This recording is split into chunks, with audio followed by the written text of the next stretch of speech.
Hello everyone, welcome back to our YouTube channel. तो आप सबकी डिमांड पर फिर से मैं क्लास 12 हिस्ट्री का सब्जेक्टिव आंसर की लेके आ चुका हूं। जी हाँ, तो आज की इस क्लास में हम लोग मॉडल पेपर का सब्जेक्टिव क्वेश्चन आंसर को देखेंगे।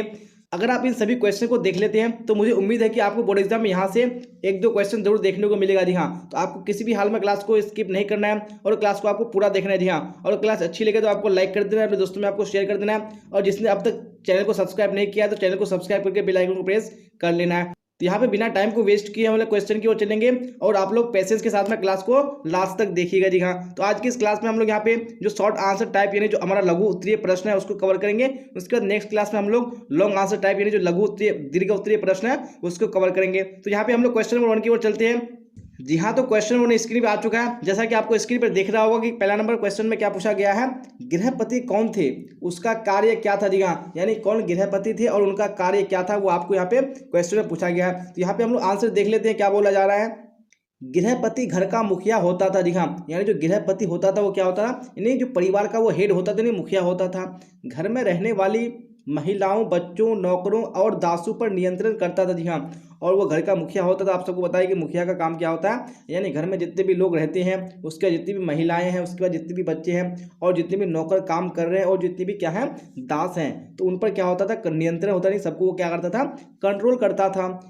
घर से जुड़े भूमि, जानवर या अन्य सभी वस्तुओं का वह मालिक होता था। जी हाँ, और घर से जुड़े जितनी भी भूमि है, उसके बाद जितने भी जानवर हैं, उसके बाद जितने भी अन्य सभी वस्तु पर वो क्या होता था, नहीं सभी वस्तुओं का वो क्या होता था, मालिक होता था। कभी कभी इस शब्द का प्रयोग नगरों में रहने वाले संभ्रांत व्यक्तियों और व्यापारियों के लिए भी होता था। जी हाँ, और कभी कभी जो ये गृहपति शब्द है वो किसके लिए यूज किया जाता था, यानी जो नगरों में रहने वाले संभ्रांत व्यक्ति हैं और जितने भी जो व्यापारी होते थे उनके लिए भी ये प्रयोग किया जाता था। जी हाँ, तो मैंने यहाँ पे आपको बता दिया था कि गृहपति कौन था और उसका कार्य क्या था। जी हाँ, तो आप सबने यहाँ पे अच्छे से क्वेश्चन नंबर का आंसर देख लिया। तो इसी तरह देख लेंगे हम लोग नेक्स्ट क्वेश्चन, क्वेश्चन नंबर 2 को। और आपको इसी तरह सारे क्वेश्चन को देखना अगर आप एग्जाम में अच्छे मार्क्स लेके आना चाहते हैं। तो यहाँ पे क्वेश्चन नंबर 2 में आपको पूछा गया है, प्रयाग प्रशस्ति के लेखक कौन थे, इस प्रशस्ति में किसकी चर्चा है। जी हाँ, यहाँ पे आपका ऑब्जेक्टिव टाइप क्वेश्चन भी सॉल्व हो जाएगा, तो आपको बिल्कुल ध्यान से सुनना है। जी हाँ, यहाँ पे पूछा गया कि जो प्रयाग प्रशस्ति है उसके राइटर, उसके लेखक कौन थे और इस प्रशस्ति में किसकी चर्चा की गई। जी हाँ, किसका वर्णन किया गया यहाँ पे आपको पूछा है। तो देख लेते हैं यहाँ पे हम लोग आंसर। प्रयाग प्रशस्ति के लेखक हरिसेन है। जी हाँ, तो यहाँ पे आपका एक ऑब्जेक्टिव क्वेश्चन भी सोल्व हो गया। अगर आपको एग्जाम में आएगा कि प्रयाग प्रशस्ति के लेखक कौन है, तो यहाँ पे आपको हरिसेन पे टिक लगाने हैं। इस प्रशस्ति में हरिसेन ने गुप्त वंश के सर्वाधिक शक्तिशाली शासक समुद्रगुप्त की चर्चा की है। जी हाँ, और इस प्रशस्ति में किसने, यानी जो हरिसेन ने किसकी चर्चा की है, जो गुप्त वंश के जो हमारे शक्तिशाली शासक थे, कौन, समुद्रगुप्त। जी हाँ, तो उसका वर्णन किया गया है। वह समुद्रगुप्त का राजकवि भी था। जी हाँ, और उसने ऐसा क्यों, यानी प्रशस्ति में क्यों लिखा है समुद्रगुप्त के बारे में, क्योंकि उनका वो क्या था, यानी राजकवि भी थे। जी हाँ, उसके दरबार में एक कवि के रूप में था। इस प्रशस्ति की रचना संस्कृत भाषा में। जी हाँ, और ये जो प्रयाग प्रशस्ति है इसकी रचना कौन सी भाषा में की गई है, वो संस्कृत भाषा में की गई है। जी हाँ, यहाँ पे आपको जो पॉइंट में बात बता रहा हूँ आपको, तो आपको बिल्कुल नोट करते चलना है। जी हाँ, क्योंकि आपको ऑब्जेक्टिव टाइप क्वेश्चन में यहीं से पूछा जाता है। जी हाँ, इससे बाहर बिल्कुल भी ऑब्जेक्टिव नहीं आता, आपको बुक से ही लिया गया होता है।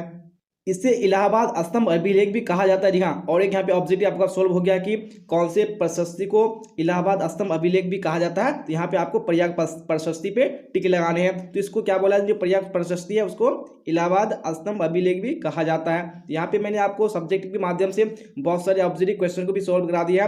तो आप देख लेंगे हम लोग नेक्स्ट क्वेश्चन, क्वेश्चन नंबर 3 को।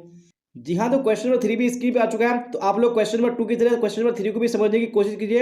यहाँ पे क्या पूछा गया आपको क्वेश्चन में, मगध महाजनपद पर संक्षिप्त प्रकाश डालिए। जी हाँ, यानी जो मगध महाजनपद है यहाँ पे आपको उस पर प्रकाश डालना है। जी हाँ, उसके बारे में हम लोग जानेंगे संक्षिप्त में। जी हाँ, तो यहाँ पे आंसर देख लेते हैं। 6ठी से 4ठी शताब्दी ईसा पूर्व में मगध सबसे शक्तिशाली महाजनपद बन गया। जी हाँ, आप सबको पता है कि जो महाजनपद थे उसमें कितने थे, 16 थे। जी हाँ, तो 16 महाजनपद में से जो सबसे शक्तिशाली था वो हमारा क्या था, मगध महाजनपद था। जी हाँ, तो ये 6ठी और 4ठी शताब्दी ईसा पूर्व में क्या था, ये सबसे शक्तिशाली महाजनपद बन गया था। आधुनिक इतिहासकार इसका कई कारण बताते जी हाँ। और मगध का जो शक्तिशाली होने का जो कारण है, यहाँ पे बहुत सारे इतिहासकार यानी बहुत सारे कारण बताते हैं। जैसे यहाँ खेती के लिए उपज खास तौर पर अच्छी होती थी जी हाँ, यानी वहाँ पे जो खेती होती थी उपज में क्या होती थी, काफ़ी अच्छी होती थी। क्यों अच्छी होती थी? क्योंकि वहाँ पे जो जमीन था वो काफ़ी क्या था, उपजाऊ था। दूसरा क्या था, यहाँ पे लोहे की खदानें उपलब्ध थी जी हाँ। और दूसरा जो सबसे प्रमुख कारण था वो क्या था, लोहे की खदानें जी हाँ। वहाँ पे प्रचुर मात्रा में लोहे की खदानें थी जिनसे उपकरण एवं हथियार बनाना सरल था जी हाँ। और जिनसे यानी जो उपकरण, जितने भी सारे उपकरण थे उसका जो हथियार बनाना था उन लोगों के लिए क्या था, काफ़ी आसान था, क्योंकि वहाँ पे लोहे की कमी नहीं थी। जंगली क्षेत्रों में हाथी, गंगा और सहायक नदियों के रूप में आवागमन आदि की उपलब्धता जी हाँ। और जंगली क्षेत्रों में क्या थे, हाथी, उसके बाद जो गंगा और उसकी जितनी भी सहायक नदियां हैं उसके रूप में, यानी उससे क्या करते थे लोग, आवागमन करते थे। आदि की उपलब्धता मगध के उत्कर्ष एवं संपन्नता के सहायक तत्व थे जी हाँ। और जितने भी मैंने यहाँ पे आपको बताया ये सारे क्या थे, मगध के उत्कर्ष होने के सारे सहायक तत्व थे जी हाँ। इन सभी चीजों ने मगध को यानी शक्तिशाली महाजनपद बनाया। इसके साथ ही विभिन्न शक्तिशाली राजाओं की परंपरा जैसे बिंबिसार, अजातशत्रु, महापद्मनंद, चंद्रगुप्त, अशोक की नीतियां भी मगध के उत्कर्ष में सहायक थी जी हाँ। और इसके साथ ही वहाँ पे जो विभिन्न शक्तिशाली राजा हो जैसे कि बिंबिसार, अजातशत्रु, उसके बाद जो महापद्मनंद है, चंद्रगुप्त, अशोक की नीतियां भी मगध के उत्कर्ष में बहुत ही क्या हुई, सहायक हुई जी हाँ। तो हम लोगों ने देख लिया कि जो महाजनपद यानी जो मगध महाजनपद था इतना शक्तिशाली क्यों था। तो अब इसी तरह देख लेंगे हम लोग नेक्स्ट क्वेश्चन, क्वेश्चन नंबर 4 को जी हाँ। और आपको अगर क्लास अच्छी लग रही है तो आपको लाइक कर देना और अपने आप दोस्तों में आपको शेयर जरूर कर देना जी हाँ। और आपको बिल्कुल भी क्लास को स्किप नहीं करना, आपको पूरे क्लास को देखना जरूरी है। प्राचीन काल में जनपद क्या था, लिखिए जी हाँ। यहाँ पे क्वेश्चन 4 में पूछा गया कि जो प्राचीन काल है वहाँ पे उन्हें उस समय जो जनपद था वो क्या था, उसके बारे में आपको लिखने के लिए बोला है। जनपद का तात्पर्य ऐसे भूखंड से है जहाँ कोई जन, लोग, कुल या जनजाति अपना पांव रखता है जी हाँ। तो यानी जो जनपद का तात्पर्य वो क्या है, एक भूखंड जी हाँ, एक जमीन के टुकड़े से है जहाँ कोई जन यानी जहाँ पे कोई लोग, कुल या जनजाति अपना क्या रखते हैं, अपना पांव रखते हैं, अपना कदम रखते हैं अथवा बस जाता है जी हाँ। जहाँ पे जाके कोई यानी कुल हो या कोई लोग हो या कोई जनजाति हो जाके बस जाता है वो क्या कहलाता है, जनपद कहलाता है जी हाँ। तो जनपद से आपको क्या याद रखना है कि ये क्या है, जमीन का कोई टुकड़ा है, जमीन का क्या है, यानी भूखंड है जहाँ पे लोग जाकर क्या करते हैं, बस जाते हैं, जनपद कहलाता है। इस शब्द का प्रयोग प्राकृतिक व संस्कृत दोनों में मिलता है जी हाँ। और ये जो शब्द है जनपद, इसका प्रयोग आपको प्राकृत में भी और संस्कृत दोनों में मिलेगा जी हाँ। तो हम लोगों ने यहाँ पे देख लिया कि जनपद क्या था। चलिए तो अब इसी तरह देख लेंगे हम लोग नेक्स्ट क्वेश्चन, क्वेश्चन नंबर 5 जी हाँ। तो क्वेश्चन 5 भी स्क्रीन पे आ चुका, बोला जा रहा है भक्ति आंदोलन के प्रभाव का वर्णन करें जी हाँ। यानी भक्ति आंदोलन के क्या क्या प्रभाव हुए यहाँ पे आपको वर्णन करने के लिए बोला है। यहाँ पे हम लोग आंसर देख लेते हैं। भक्ति आंदोलन के निम्नलिखित प्रभाव थे जी हाँ। यहाँ पे हम लोग देखेंगे कि भक्ति आंदोलन के कौन कौन से प्रभाव देख लेते हैं। तो सबसे हमें क्वेश्चन यानी सबसे नंबर 1 पे क्या बोला गया है, भक्ति आंदोलन के संतों ने स्थानीय भाषा में भजन गाए एवं पदों का सृजन किया जी हाँ। और भक्ति आंदोलन के जितने भी संत थे उन्होंने क्या किया, यानी जो स्थानीय भाषा था जी हाँ, जो रीजनल लैंग्वेज था उसमें क्या गाया, भजन गाया और पदों का सृजन किया।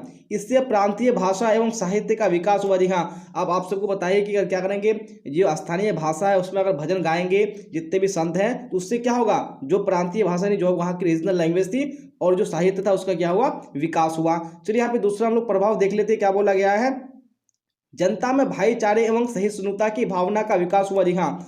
और इससे भक्ति आंदोलन से क्या हुआ, जनता में यानी लोगों में भाईचारा उत्पन्न हुआ, जो सहिष्णुता की भावना है वो भी जागृत हुई। उसका तीसरा यहाँ पे प्रभाव क्या है, हिंदू मुस्लिम के बीच वैमनस्य यानी अमित्रता में कमी आई जी हाँ। यानी हिंदू और मुस्लिम के बीच में जो भी क्या थी, अमित्रता यानी जो भी दुश्मनी थी उसमें क्या आई, भक्ति आंदोलन से बहुत ही कमी आई।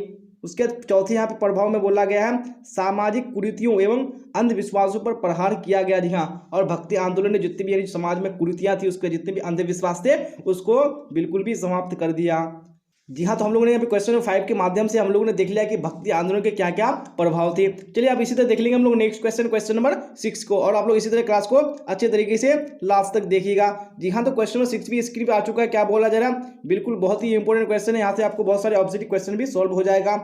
ताजमहल पर संक्षिप्त टिप्पणी लिखिए जी हाँ। यहाँ पे आपको ताजमहल के बारे में छोटा सा लिखना है। तो यहाँ पे देख लेते हैं हम लोग क्या था ताजमहल, क्या उसके बारे में हिस्ट्री है। ताजमहल पत्नी के प्रति समर्पित प्रेम का अमर प्रतीक है जी हाँ। तो ये आप सबको बताइए, बच्चा को पता ही क्या है, ये पत्नी के प्रेम में एक समर्पित क्या है, अमर प्रतीक है जी हाँ, कभी भी नहीं मरने वाला ये प्रतीक है। इसे शाहजहां ने अपनी पत्नी मुमताज महल की याद में बनवाया था। जी हाँ, और जो ताजमहल को बनवाया था वो अपनी पत्नी यानी शाहजहां ने बनवाया था, अपनी पत्नी कौन, मुमताज महल की याद में बनवाया था। इतिहासकारों के अनुसार इसका निर्माण 1632 ईस्वी में आरंभ हुआ। जी हाँ, और इतिहासकार बताते हैं कि जो ताजमहल का निर्माण हुआ वो कब हुआ, 1632 ईस्वी में स्टार्ट हुआ और 1648 ईस्वी में यह बनकर तैयार हो गया। जी हाँ, यानी इसको बनने में लगभग कितने साल लगे, 16 साल लगे। इसके निर्माण में चार बाग पद्धति कुछ परिवर्तन के साथ अपनाई गई। जी हाँ, और जो ताजमहल का निर्माण हुआ इसके निर्माण में जो एक चार बाग यानी चार बाग पद्धति थी उसमें कुछ परिवर्तन करके उसमें कुछ चेंजेस ला करके इसको अपनाई गई। ताजमहल का नक्शा उस्ताद ईसा ने बनवाया था। जी हाँ, और जो ताजमहल का डिजाइन है वो उसको किसने बनवाया था, वो उस्ताद ईसा ने बनवाया था। तो ये आपको याद रखना है क्योंकि आपको एग्जाम में ऑब्जेक्टिव टाइप क्वेश्चन में पूछ सकता है। इसके वास्तुकार उस्ताद अहमद लाहौरी थे। जी हाँ, और उसके जो आर्किटेक्ट थे वो कौन थे, उस्ताद अहमद लाहौरी। यह सफेद संगमरमर की बनी विश्व की श्रेष्ठतम इमारत है। जी हाँ, तो मैंने यहाँ पे आपको बता दिया कि ताजमहल को क्यों बनवाया गया, ताजमहल को किसने बनवाया, ताजमहल को कौन से ईस्वी में बनाया गया और ताजमहल कब बनकर तैयार हुआ, उसकी डिजाइन उसके नक्शे को किसने बनवाया और उसके जो वास्तुकार थे वो कौन थे। तो यहाँ पे मैंने आपको बिल्कुल 6 से 7 ऑब्जेक्टिव टाइप क्वेश्चन सॉल्व करा दिया है। तो आपको हर पॉइंट को याद रखना, अगर आप याद रख लेते हैं तो आपका जो ऑब्जेक्टिव टाइप क्वेश्चन है उसमें कोई भी परेशानी नहीं होगी। जी हाँ, तो आप देख लेंगे हम लोग नेक्स्ट क्वेश्चन, क्वेश्चन नंबर 7। जी हाँ, क्वेश्चन नंबर 7 भी स्क्रीन पे आ चुका है। क्या बोला जा रहा है, विजयनगर साम्राज्य में आयंगर व्यवस्था पर प्रकाश डाला। जी हाँ, तो यहाँ पे विजयनगर साम्राज्य में एक बहुत ही व्यवस्था थी यानी बहुत ही प्रमुख व्यवस्था थी आयंगर व्यवस्था, उस पर यहाँ पे आपको प्रकाश डालना है। यहाँ पे देख लेते हम लोग क्या था आयंगर व्यवस्था। आयंगर व्यवस्था के अनुसार प्रत्येक ग्राम को एक स्वतंत्र इकाई के रूप में संगठित किया जाता था। जी हाँ, यानी जो आयंगर व्यवस्था था उनके अनुसार जितने भी गांव थे, जितने भी ग्राम थे, सबको एक स्वतंत्र इकाई के रूप में क्या किया गया था, संगठित किया जाता था। इस पर 12 व्यक्ति मिलकर शासन करते थे। जी हाँ, और जो हमारा गाँव था यानी ग्राम था वो क्या था, एक स्वतंत्र इकाई के रूप में था ना, उसमें कितने लोग शासन करते थे, मिलकर के 12 व्यक्ति करते थे। जी हाँ, जिन्हें सामूहिक रूप से आयंगर कहा जाता था। जी हाँ, और उन 12 व्यक्तियों का जो समूह होता था, ग्रुप होता था, उनको मिला करके क्या बोला जाता था, आयंगर। इनके पद अनुवांशिक होते थे। जी हाँ, और जो आयंगर के पद होते थे वो अनुवांशिक होते थे, यानी जो आयंगर है उसका बेटा ही क्या बन सकता है, वो आयंगर बन सकता है, उसके अलावा बाकी अदर आदमी नहीं बन सकता। जी हाँ, तो ये क्या होते थे, अनुवांशिक होते थे। इन्हें वेतन के बदले कर मुक्ति भूमि दी जाती थी। जी हाँ, और जो आयंगर होते थे उनको यानी वेतन के बदले में उनको तनख्वाह नहीं, पैसे नहीं मिलता था, उनको ऐसी भूमि यानी ऐसी जमीन दी जाती थी जिसमें उसको कर देना नहीं पड़ता था। जी हाँ, तो ये मैंने आपको बता दिया कि जो आयंगर व्यवस्था थी वो क्या थी। जी हाँ, तो आप देख लेंगे हम लोग इसी तरह नेक्स्ट क्वेश्चन, क्वेश्चन नंबर 8 को। जी हाँ, तो क्वेश्चन नंबर 8 भी स्क्रीन पर आ चुका है। बोला जा रहा है मुस्लिम लीग की स्थापना कब हुई, इसकी क्या मांग थी। जी हाँ, तो जो एक मुस्लिम लीग एक पार्टी थी, इसकी स्थापना कब हुई और इसकी क्या क्या मांग थी, क्या क्या डिमांड थी, वो मैं आपको इस क्वेश्चन के माध्यम से बताऊंगा। जी हाँ, यहाँ पे भी आपको बहुत सारा ऑब्जेक्टिव सॉल्व हो जाएगा। मुस्लिम लीग की स्थापना 1906 ईस्वी में सलीमुल्लाह खां और आगा खां में ढाका में की गई थी। जी हाँ, यानी जो मुस्लिम लीग की स्थापना की गई थी, या पहले आपको याद रखने हैं कि यह कब की गई थी, 1906 ईस्वी में की गई थी। ये बहुत बार क्वेश्चन एग्जाम में पूछा जा चुका है। और इनको जो यानी की थी वो किसने की थी, यानी सलीमुल्लाह खां और आगा खां। जी हाँ, तो क्वेश्चन में आपको ये भी पूछा जाता है कि मुस्लिम लीग की स्थापना किसने की, तो वहाँ पे आपको ऑप्शन में पूछा जाता है कि खां बंधु। जी हाँ, तो यहाँ पे अगर खां बंधु आएगा तो यहाँ पे आपको क्या रखना है, खां बंधु पे टिक लगाना। जी हाँ, यानी खां मतलब क्या होता है, खान, और बंधु मतलब होता है भाई, यानी सलीमुल्लाह खान और जो आगा खान थे ये दोनों क्या थे, भाई थे। जी हाँ, उन्होंने क्या नहीं बांग्लादेश की जो राजधानी है वो ढाका में की थी। तो ये आपको याद रखने हैं। जल्द ही उत्तर प्रदेश के विशेषकर अलीगढ़ के संभ्रांत वर्ग प्रभाव में आ गए। जी हाँ, और जो हमारा मुस्लिम लीग के प्रभाव में कौन कौन आ गए, जो उत्तर प्रदेश में जो हमारा अलीगढ़ है वहाँ पे जो जितने भी संभ्रांत वर्ग के लोग हैं वो उसके प्रभाव में आ गए। 1940 ईस्वी के दशक में पार्टी भारतीय महाद्वीप के मुस्लिम बहुल क्षेत्रों की स्वायत्तता या फिर पाकिस्तान की मांग करने लगी। जी हाँ, और 1940 के दशक आते ही जो पार्टी है यानी जो मुस्लिम लीग पार्टी है वो किसकी मांग करने लगी, यानी जो भारतीय महाद्वीप पे जितने भी सारे मुस्लिम लोग हैं उनकी क्या करने लगी, स्वायत्तता यानी उनकी अलग देश यानी अलग पाकिस्तान की मांग करने लगी। यानी जितने भी मुस्लिम कंट्री यानी मुस्लिम जो लोग हैं उसके लिए एक अलग देश बनाया जिसका नाम पाकिस्तान रखा जाएगा। जी हाँ, तो मैंने आपको बता दिया कि मुस्लिम लीग की स्थापना कब की गई थी, और मैंने आपको ये भी बता दिया कि उसकी स्थापना किसने की थी, और मैंने आपको ये भी बता दिया कि उनकी क्या क्या मांग थी, क्या क्या डिमांड था। जी हाँ, तो अब इसी तरह देख लेंगे हम लोग नेक्स्ट क्वेश्चन, क्वेश्चन नंबर 9। जी हाँ, तो क्वेश्चन 9 भी स्क्रीन पर आ चुका है। क्या बोला जा रहा है, सहायक संधि की 2 शर्तें बताइए। जी हाँ, यानी जो सहायक संधि हुआ था इनकी 2 शर्तें क्या थी वो यहाँ पे आपको बताने के लिए बोला है। तो यहाँ पे हम लोग देख लेते हैं सहायक संधि की 2 शर्तें निम्नलिखित है। जी हाँ, तो कौन कौन से हैं, तो सबसे पहला शर्त क्या था, अंग्रेज अपने सहयोगी की बाहरी और आंतरिक चुनौतियों से रक्षा करेगा। जी हाँ, जो सहायक संधि था इसका मतलब जो पहला शर्त क्या था कि जो अंग्रेज यानी अपने सहयोगी यानी जो अंग्रेज के जो सहयोगी यानी जो उनके साथी हैं उसकी क्या करेगा, वो बाहरी और आंतरिक चुनौतियों से रक्षा करेगा। जी हाँ, यानी जो भी बाहरी और जो भी आंतरिक चुनौतियां हैं उनकी रक्षा करेगा। ये सबसे पहला क्या था, सहायक संधि का शर्त था। उसका दूसरा शर्त ये था कि सहयोगी पक्ष के भू क्षेत्र में एक ब्रिटिश सैनिक टुकड़ी तैनात रहेगी। और दूसरा यहाँ पे शर्त क्या था कि जो सहयोगी पक्ष के जो लोग हैं, जी हाँ, उसका जो भू क्षेत्र है उसमें एक ब्रिटिश सैनिक टुकड़ी क्या होगी, इन्हें हमेशा तैनात रहेगी। जी हाँ, नहीं वहाँ पे हमेशा सैनिकों का एक गुट रहेगा। सहयोगी पक्ष को इस टुकड़ों के रखरखाव की व्यवस्था करनी होगी। जी हाँ, और जो सहयोगी पक्ष के क्या है लोग हैं तो उनको जो ये क्या करनी पड़ेगी, जो जो सैनिक टुकड़ी वहाँ पे तैनात होगी उसकी व्यवस्था करनी पड़ेगी। उसका रखरखाव कैसे होगा, यानी कहाँ पे रखना पड़ेगा, तो ये सारा व्यवसाय यानी सहयोगी पक्ष के व्यक्ति लोग करेंगे। जी हाँ, यहाँ पे मैंने बता दिया कि जो सहायक संधि हुई थी इनकी दो शर्त। चलिए आप देख लेंगे हम लोग नेक्स्ट क्वेश्चन, क्वेश्चन नंबर 10। जी हाँ, तो क्वेश्चन 10 भी स्क्रीन पे आ चुका है। क्या बोला जा रहा है, ध्यान से देखिए क्या बोला जा रहा है। प्रांतों में कांग्रेसी मंत्रिमंडलों ने क्यों त्यागपत्र दे दिए। जी हाँ, यानी प्रांतों में जो कांग्रेसी मंत्रिमंडल थे यानी कांग्रेस के जो जितने भी मंत्री थे उन्होंने क्या त्यागपत्र क्यों दिया। जी हाँ, उन्होंने क्यों इस्तीफा दे दिया, यहाँ पे आपको रीजन बताने हैं।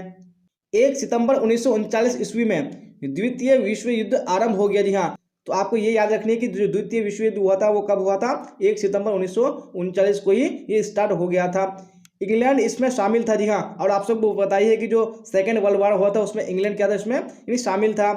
भारत के वायसराय लिनलिथगो। जी हाँ, तो ये आपको एग्जाम में बार बार क्वेश्चन पूछा जा चुका है कि जब यानी जो सेकेंड वर्ल्ड वॉर हुआ था उसमें वायसराय कौन था। जी हाँ, तो उसमें भारत का वायसराय कौन था, वो लिनलिथगो था। उन्होंने भारतवासियों से बिना पूछे भारत को इस युद्ध में शामिल कर लिया। जी हाँ, और जो वायसराय था लिनलिथगो उन्होंने भारतवासियों को बिना पूछे ही उनको जो सेकेंड वर्ल्ड वॉर है उसमें उसको शामिल कर दिया।